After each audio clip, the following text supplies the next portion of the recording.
Primeiro, vamos falar do golpe brasileiro, né? Do golpe no Brasil, né? Do José Múcio. Ontem, até eu vi você ontem lá no DCM, comentando o caso do José Múcio.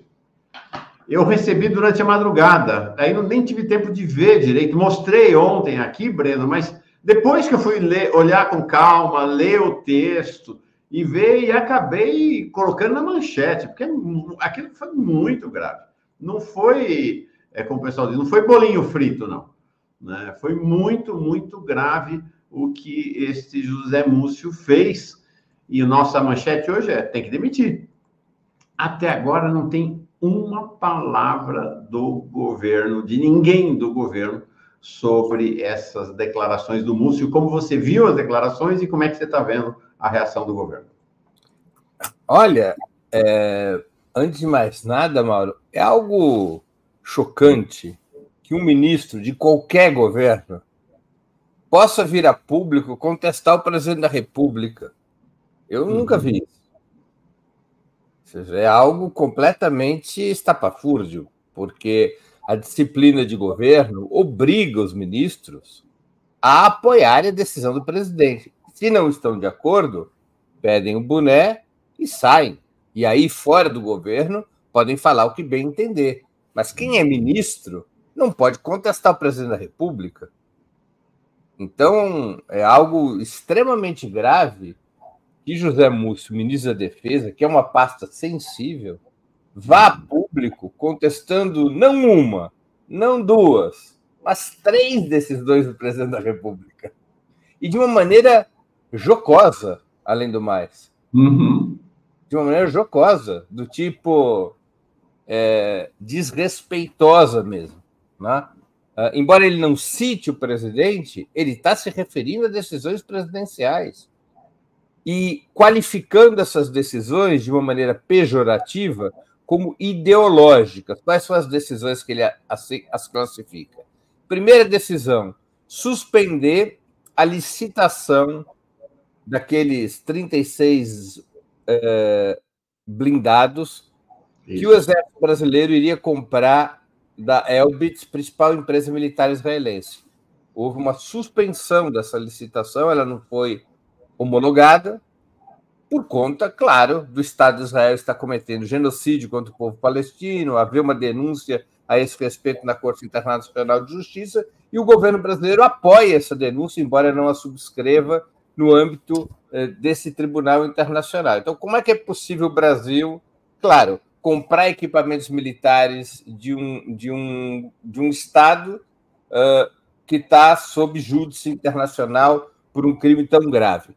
E, para José Múcio, isso foi uma decisão ideológica, como se fosse uma decisão desprovida de razão, desprovida de motivos.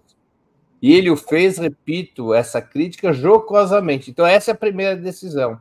A segunda contestação, que para ele também é ideológica, o Brasil ter se recusado a vender munição para a Alemanha, sabendo antecipadamente que essa munição seria transferida para a Ucrânia. Foi uma decisão presidencial, exatamente porque o Brasil se recusa a qualquer tipo de envolvimento no esquema montado pelos Estados Unidos e pela OTAN de suportar Kiev contra a Rússia que é aliada brasileira no âmbito dos BRICS e em outros âmbitos também. Então, também, para o ministro da Defesa, isso é uma decisão ideológica, não é uma decisão de Estado, não é uma decisão baseada em fatos concretos. E, por fim, ele jocosamente se refere a uma proteção constitucional que o presidente da República não apenas jurou defender, como é próprio de qualquer presidente ao tomar posse, ele jura pela Constituição, como o presidente Lula fez questão reiteradamente de afirmar seu compromisso, que é os direitos, que tem a ver com os direitos indígenas. É algo realmente... eu não me lembro de ter assistido nada semelhante. Nada semelhante. Não, o cara fez o que no futebol você fala de quarta, né?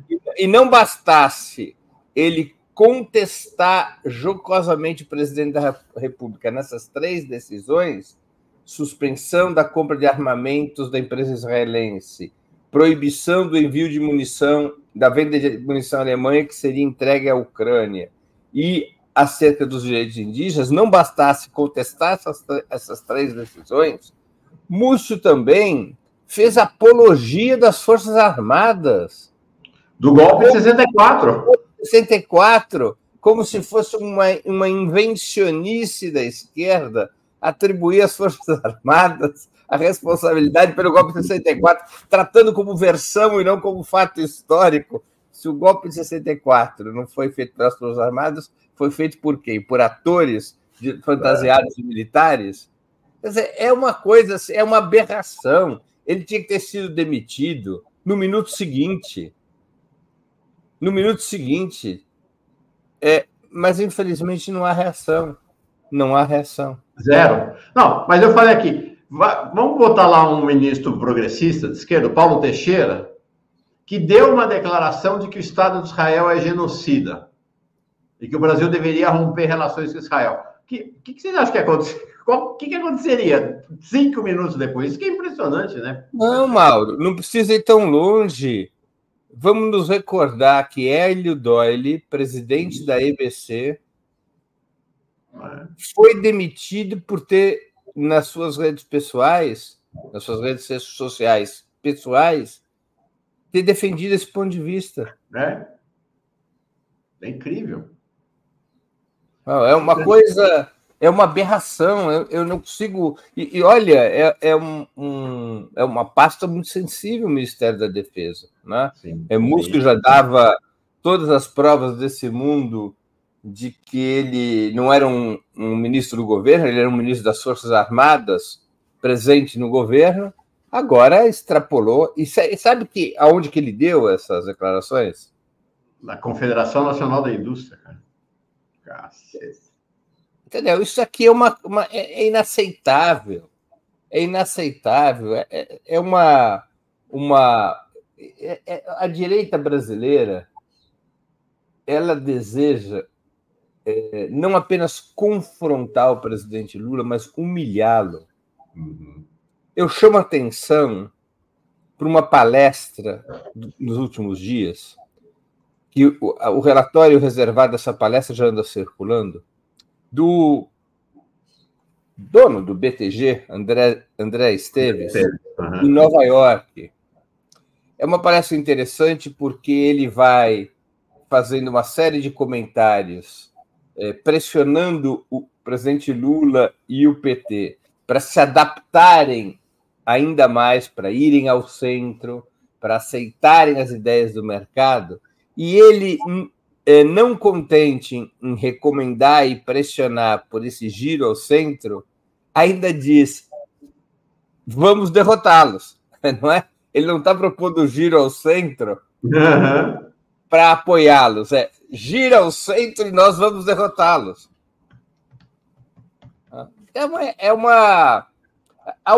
Isso, olha, eu vou te dizer, isso já é um caso, bom, pelo menos foge ao meu conhecimento, viu? Isso é um caso de estudo já psicológico. Por que a esquerda brasileira ficou tão agachada? Eu nunca vi isso. Mas nem naqueles piores momentos em que a gente se conheceu, que o país vivia sob ditadura militar, que as pessoas corriam um risco de morte na luta política, nem naquele período a esquerda era pequenada, amedrontada. Sim. Nem naquele período a gente era, assim, travava o combate em condições dificílimas. Mas nesse momento há um apequenamento ideológico e até um apequenamento psicológico, uma covardia intrínseca, estrutural e estruturante na esquerda brasileira. É algo de estudo. É algo para estudo. Deixa eu te falar uma coisa. Acho que há um outro aspecto no Múcio. Bom, primeiro, não foi por falta de aviso. E aí não é por falta de aviso eu, Breno, quem quer que seja, falta de aviso do próprio Múcio. Quando o Múcio, em janeiro de 2023, disse que os acampamentos diante dos quartéis eram democráticos e que ele tinha amigos e familiares no acampamento, ali tinha um aviso. Ele já deu o aviso. Ele já deu o aviso de a que ele vinha. E não aconteceu nada, não teve uma repreensão, não teve um comentário. Essa coisa que está agora, esse silêncio de rádio diante desse ataque dele. Né? Não, vamos supor, aí eu não tenho informação a respeito, mas vamos dizer, é uma hipótese razoável.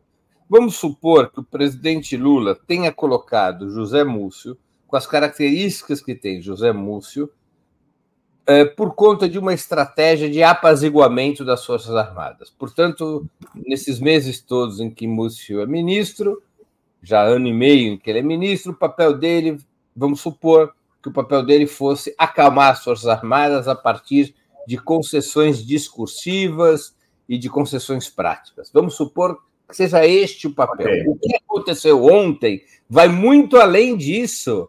Não se trata de apaziguamento das Forças Armadas. O que aconteceu ontem foi humilhação do presidente da República. Sim. E a incorporação daquilo que é o eixo do discurso, da retórica da extrema-direita.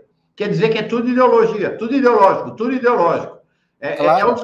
Não é à toa que ele hoje é a grande estrela do Twitter do Bolsonaro e é o herói da extrema-direita, né? A extrema-direita dizendo que o governo Lula é antissemita, porque não deu a vitória lá para os judeus, né? Ele chama, gente, ele diz que quem venceu a concorrência foram os judeus. É um negócio assim inacreditável. O povo de Israel.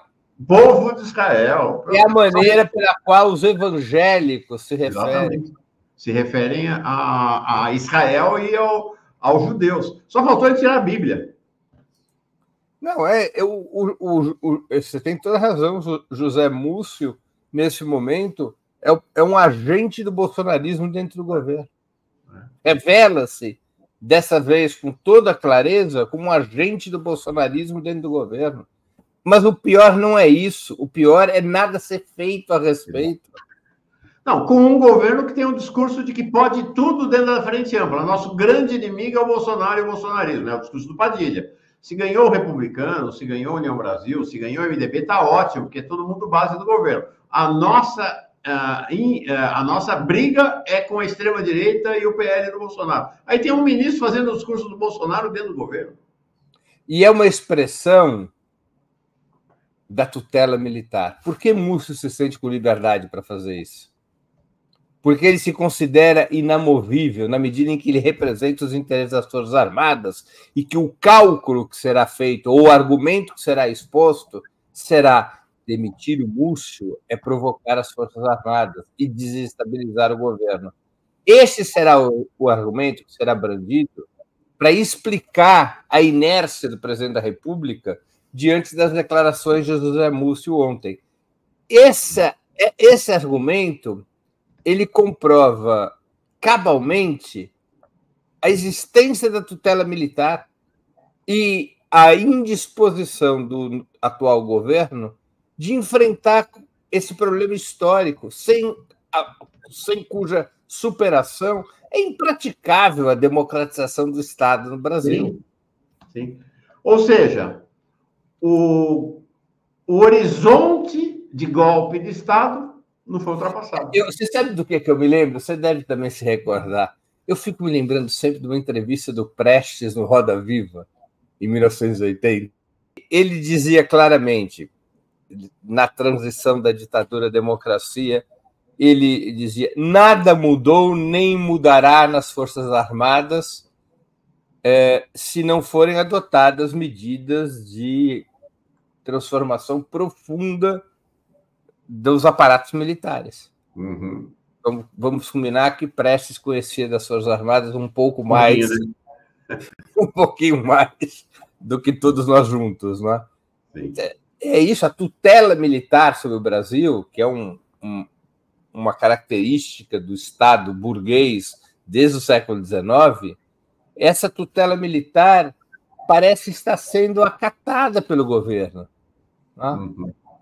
E enquanto existe essa tutela militar, a nuvem do golpismo sempre irá pairar sobre nós.